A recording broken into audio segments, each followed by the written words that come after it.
ನಾವು ಕರ್ನಾಟಕದಲ್ಲಿದ್ದೀವಿ, ಕನ್ನಡ ಧ್ವಜವನ್ನು ಸುಟ್ಟು ಹಾಕಿದ್ದಾರೆ ಅಂತಂದರೆ ಕಿಡಿಗೇಡಿ ಯಾರೇ ಇರಲಿ ಅವ್ರ ವಿರುದ್ಧ ಕಠಿಣ ಕ್ರಮ ನಾವು ತಗೊಳ್ತೀವಿ. ಕಾನೂನು ಪ್ರಕಾರ ಅವ್ರ ಮೇಲೆ ಕಠಿಣ ಕ್ರಮ ತಗೊಳ್ತೀವಿ.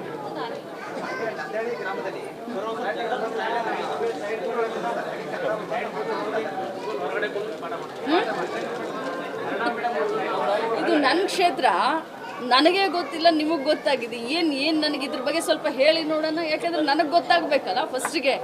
ನಂದಳ್ಳಿ ಅಂತಂದರೆ 90% ಊರು ನಂದಿದೆ.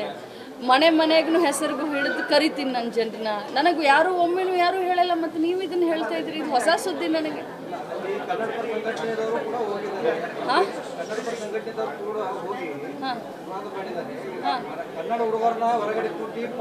ಇಲ್ಲ, ಆ ರೀತಿ ತಾರತಮ್ಯ ಎಲ್ಲಿಯೂ ಆಗ್ತಾ ಇಲ್ಲ. ನಿಮಗೆ ಇನ್ನೂ ಒಂದು ಮಾತನ್ನು ಹೇಳಬೇಕು ಅಂತಂದರೆ, ಮರಾಠಿ ಸ್ಕೂಲ್ಗಳಲ್ಲಿ, ಮರಾಠಿ ಮೀಡಿಯಂಗಳಲ್ಲಿ ಮರಾಠಿ ಕಲಿಯುವಂಥ ಹುಡುಗರ ಸಂಖ್ಯೆ ಗಣನೀಯವಾಗಿ ಕಡಿಮೆ ಆಗ್ತಾ ಇದೆ.